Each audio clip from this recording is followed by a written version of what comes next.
Wel Joe, mae'n neis dy weld ti. Sa'n ni'n gallu bod yn rwla yn y byd yma. Mae'r tywydd mor braf, mae'r traeth yn edrych yn berffaith. Mae'n braf dydi? Ydy. Tywydd gwych ar lan y môr, ddim llawer o llefydd. Gallwch chi fod yn y byd sy'n wella na hwn. Felly gwych chi fod nôl adre. Ie, dyna ni'n mynd i ddeud. Sa'n ni'n gallu bod yn rwla, ond da ni yn Abertawe, oherwydd ti di arwyddo yn ôl i'r clwb ar ôl degawd i ffwrdd. Pam o'ch ti eisiau dod yn ôl adre gymaint? Oedd e'n rhywbeth oedd yn ticio bron pob bocs o ran y bêl-droed sydd yn bwysig wrth gwrs. Mae hanes fi gyda'r clwb, y ffordd mae'r rheolwr a'r tîm eisiau chwarae, y potensial sydd i gael, ond hefyd wrth gwrs mae'n gwych i teulu a ffrindiau.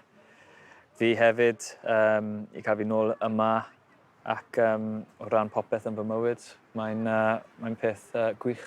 Yn amlwg ti'n 32 oed rwan sydd ddim yn ifanc i bêl-droediwr, ond ti ddim wedi dod yn ôl adra jyst fel rhyw swan song diwedd gyrfa.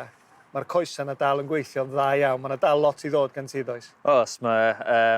Na, yn union, dwi yma i ceisio gyflawni targedau'r clwb, targedu fi'n personol, ac dwi'n gobeithio mae o leiaf 2 mlwyddyn nôl o safon uchel o bêl-droed. Yn amlwg mae gen ti dargedau i wneud yn dda efo Abertawe, ond mae leni yn flwyddyn bwysig am reswm arall hefyd yn dydi, oherwydd da ni fel Cymru wedi cyrraedd cwp yn y byd, felly mae rhaid chdi gael dy hun yn barod am heina, ond sut deimlad ydy clywed y geiriau yna, o'ch ti ar y ffordd i cwp yn y byd? Ie, mae'n anhygoel. Llwyddiant enfawr i'r wlad. Oedd yn rheswm enfawr iddyn ni ddathlu wrth gwrs, ond nawr, mae un llyged ar y twrnament yna, ac yn edrych ymlaen i fynd allan yna, a ceisio cael mwy o llwyddiant i'r wlad. Ceron ni nôl chydig bach i'r gêm yna yn erbyn Wcrain. Sut oedd y noson yna? Mae gennym ni'n profiadau ni o fod yn gwylio, ond i fod ar y cae yna yn clywed yr awyrgylch. Mae'n siŵr un o'r nosweithiau gorau yn dy fywyd. Ie, un o'r gorau. Oedd yr awyrgylch o'r ddechrau tan y ddiwedd yn cyffroes iawn. Nath e helpu'r chwaraewyr. Wrth gwrs, oedd mae gymaint o pwysau gyda beth oedd ni'n ceisio gyflawni, ond diolch byth. Gathon ni'r canlyniad, ac nawr gallwn ni edrych ymlaen nawr i Qatar.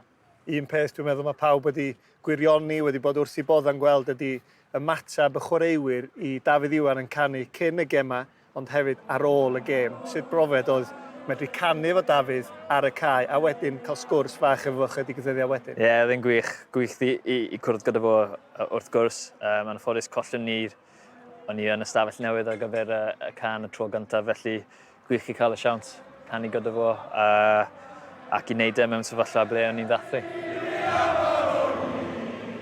Ac yn edrych ymlaen rwan at bys Tachwedd, faint wyt ti'n edrych ymlaen i gael camu ar gae pêl-droed, cynrychioli Cymru mewn cwp yn y byd? Ie, dwi'n edrych ymlaen mor gymaint. Y peth mwy pwysig yn fy ngyrfa fi, mae erbyn hyn, ac dwi'n edrych ymlaen nawr i gobeithio'n aros yn ffit, chwarae'n dda dros Abertawe, ac gallwn ni fynd yna mwyn ceisio cyflawni y targedau. Wel, edrych ymlaen yn fawr iawn i wylio chdi'n chwarae i Abertawe. Edrych ymlaen chydig bach yn fwy i wylio chdi'n cwp yn y byd. Neis dy weld ti, Jo. Diolch. Diolch.